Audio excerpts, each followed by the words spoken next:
If you are thinking about making a transition from military service to civilian service and you need to know how your TSP is going to work, then this is the video for you. Hi, I'm Micah Shalansky with Plan Your Federal Retirement, and welcome to this FERS Federal Fact Check. Today we have a question that came in from Russ, and Russ is asking about his TSP and what's going to happen between military service and civilian service. So let's kind of walk through it. It says, hi, I really appreciate your videos. I'm active duty retiring next year and becoming a GS employee. Can you do a video on the civilian transition with regards to the TSP and other issues besides buying back military time? I have Roth and Traditional money, and I assume there will be separate from the civilian ones. Will the Rule 55 apply to my TSP if I retire at 48 and an immediate and join federal service? Finally, I plan on working about, what doesn't say how many years, so several years and buying back 4 years of academy time, and so earning extra 11% on a pension. My plan is to stop work at 55 and take the deferred pension at 62 for no penalty. Can I elect a deferred pension before MRA at the risk of being a FERS pension or loss of FEHB? Since I have TRICARE and VA, that doesn't seem much of a problem. Russ, that is an excellent question. So let's kind of dive in. You got a lot of things going on, which is always exciting to jump into. So let's first go over some rules of eligibility. Then we're going to talk about your TSP and things to think about. So in the rules of eligibility, remember, we got kind of three things going on. You have your MRA. You have to be at least your MRA and have at least 30 years of creditable service to be able to retire, or age 60 and have at least 20 years of creditable service to retire, or age 62 with at least 5 years of creditable service to retire. Those are the requirements for an immediate retirement. It's also kind of the requirements for a deferred retirement.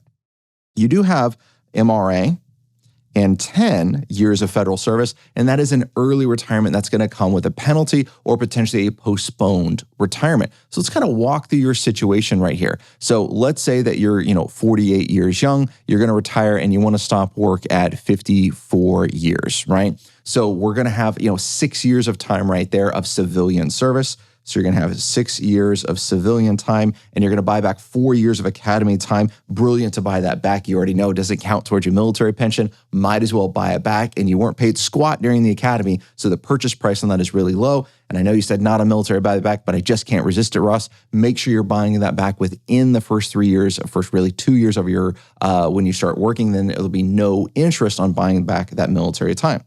So we have 4 years of military time, and so that's going to give us 10 years of service.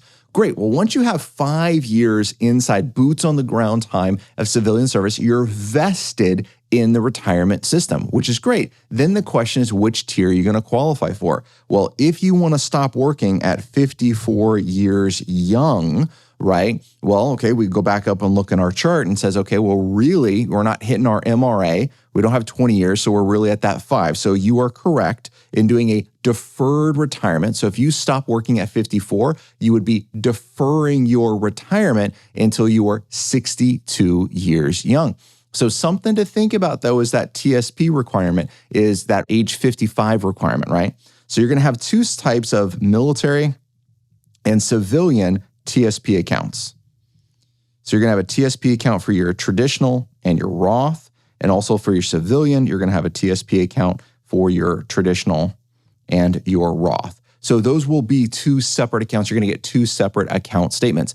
After you separate from military service, this TSP becomes eligible for withdrawals or transfers, etc. Now, you're not 59 and a half or age 55, so that would be a penalty if you withdrew the money. However, you could look, just follow with me on a second, you could look at transferring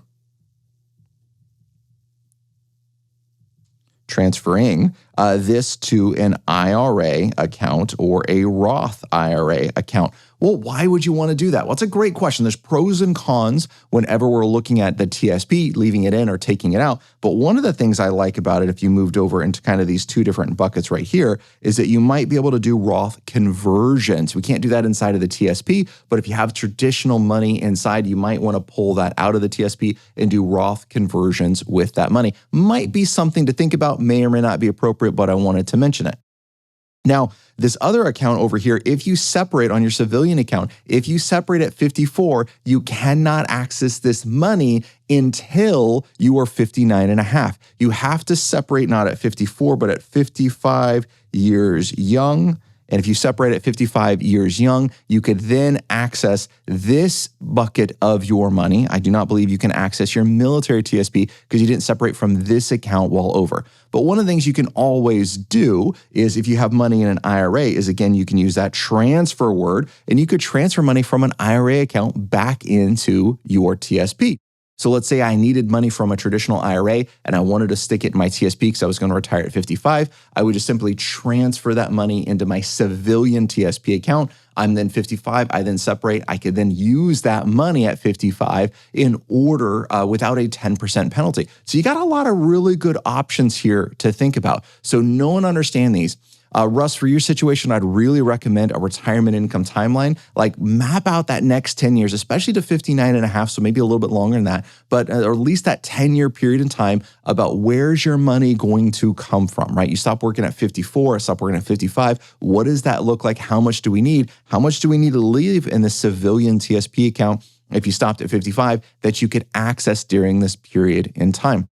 Those are just some things to think about. Love the fact that you're already buying back your military time, which is great. You are correct if you do a deferred retirement, which your deferred retirement is saying, hey, I haven't quite met any of these gates, therefore I'm not eligible for an immediate, but I am vested, so you are deferring it. You can separate before MRA. That's no problem. As long as you have 5 years of your civilian time and you've already bought back that military time, right? That's going to make you eligible for that deferred retirement. You don't have to be MRA to separate. Of course, you're not going to get health insurance, but you have TRICARE and you're probably set with that. Russ, thank you so much for your question. I really hope this answers it. If you have other questions like this about your federal benefits, then submit them here. Leave us a comment, smash that like button, share this information, leave your thoughts here, and you might be featured in the next FERS Federal Fact Check.